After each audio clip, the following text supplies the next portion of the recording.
guys, welcome back to my channel. So today I wanted to do a follow-up to a recent video that I just did called Products That You Shouldn't Buy High-End.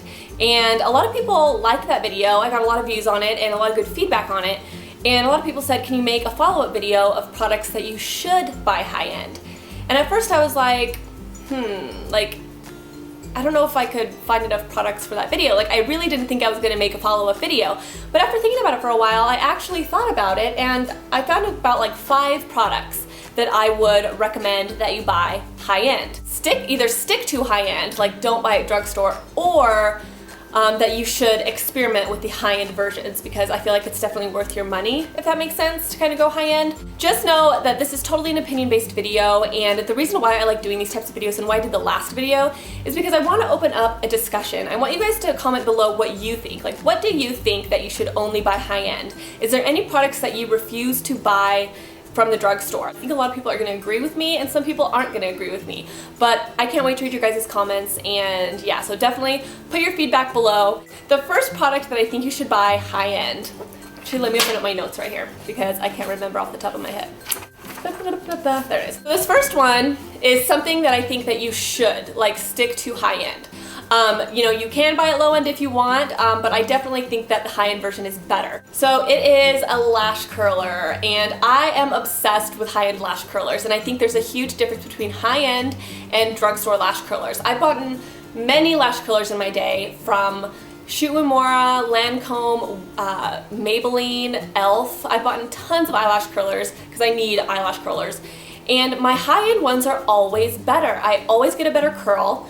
I always notice a huge difference between those and a drugstore version. And right now I'm using Lancome and I use Shiseido refills, and it's perfect. It's the perfect eyelash curler. So that's one product that I do not feel like I ever want to buy low end again. I'll always go for the higher end eyelash curlers. Even though they're more expensive, I feel like it's way worth it because they do give a better, more uniform curl and you don't have to squeeze as hard. So number 2 would be shampoo and conditioner, and this is what I feel strongly about, and I think maybe it's because I'm biased since I'm a hairstylist, but I do feel like shampoos and conditioners really do make a difference when you buy high-end.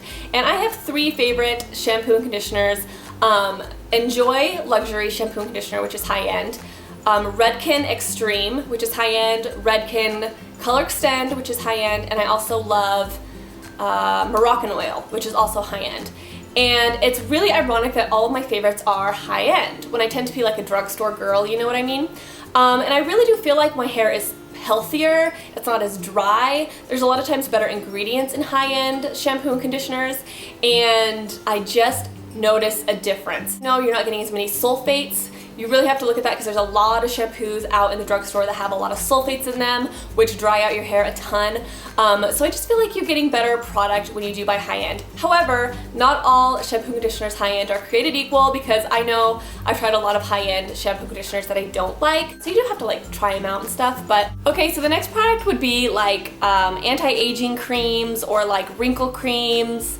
Creams for hyperpigmentation, things like that. I feel like that's one area you could probably go high-end. Now, I'm not saying that low-end ones aren't good. I think that low-end or drugstore versions of these products can actually have some of the same ingredients as the higher-end ones, but I think the catch is the higher-end ones are more concentrated. Because I think with a lot of drugstore brands or brands that are a little bit on the lower end, they can add a drop of something into a big barrel of moisturizer, and they can be oh, this ingredient is added, but it's at a really low concentration, if that makes sense. And so I feel like when you're upping the price a little bit and you're going high end, you know that you're getting a good amount of the ingredient, you're getting good concentration, and I feel like you are paying for the ingredients that really help your skin. So I know when I get older and I'm starting to age a lot more, I mean, I'm kind of aging right now, I'm not gonna lie, but when I get a little bit older, I'm definitely probably gonna go for the higher end versions of these products, just because I feel like I'll be getting more for my money, if that makes sense. So that's kind of my opinion on that. I don't know, what do you guys think about that? Do you guys think staying drugstore is just as safe? I'm kind of interested in your guys' thoughts on that. Okay, so my next products are something that you guys are probably gonna be really? Because I actually don't use the high-end version of this, but I do recommend it for a lot of reasons.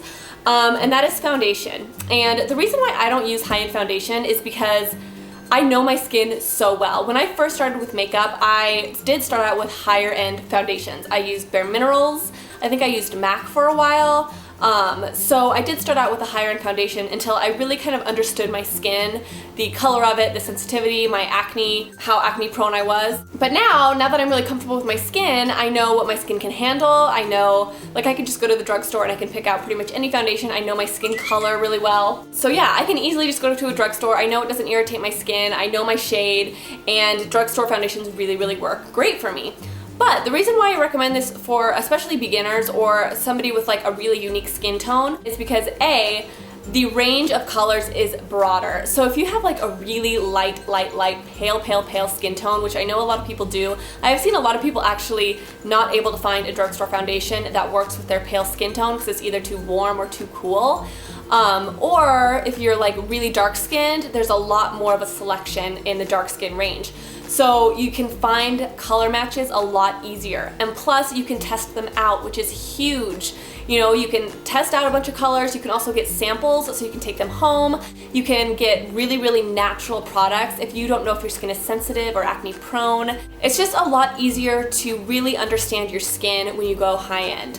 Once you decide you want to save a buck and you want to go low end and you kind of want to make the switch, it's really good that you have that high-end background so you kind of know what your skin can handle. If you feel like your skin isn't sensitive or you're not acne prone, you can just jump down to the drugstore, and if you have like a favorite Kat Von D foundation that's in like light medium, you can take a sample of that Kat Von D foundation, take it to the drugstore, and match up your foundation perfectly to your favorite foundation. You have that under your belt so you can go to the drugstore and know what will work out better for you.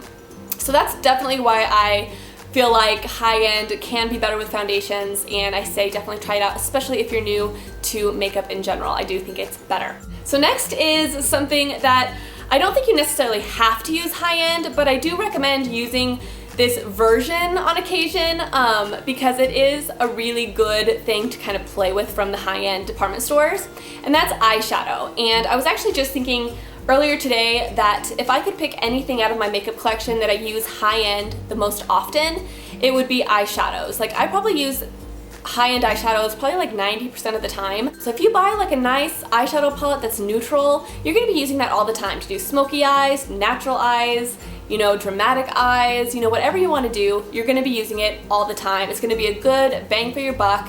And I've actually had friends of mine say like, oh, Carah, I have like a Sephora gift card and I don't know what to buy. What should I go and buy at Sephora? And I always tell them like a neutral eyeshadow palette because I know they're going to get a lot of use out of it. And I just think it's a good thing to splurge on. If you want to buy something luxury and you just don't know what to buy, I would definitely go the eyeshadow route because it just tends to be what I use when I use a high-end product, is eyeshadows. So that is it for my products that you should buy high-end. I hope this was kind of interesting, and I feel like I have a lot to say when I do videos like this, so I hope it wasn't like long and boring, but I don't know. I want to hear your guys' thoughts on this. Like, what is a product that you buy only high-end, you would never buy it low-end, whether it be like perfume or skincare or whatever it is? I would love to know your thoughts because I got a lot of people in my last video saying like, really? Like I only buy high-end mascaras, when I was like, oh, you don't need to buy high-end mascaras. So it's just a really interesting, discussion to have. So let me know in the lower bar what you think.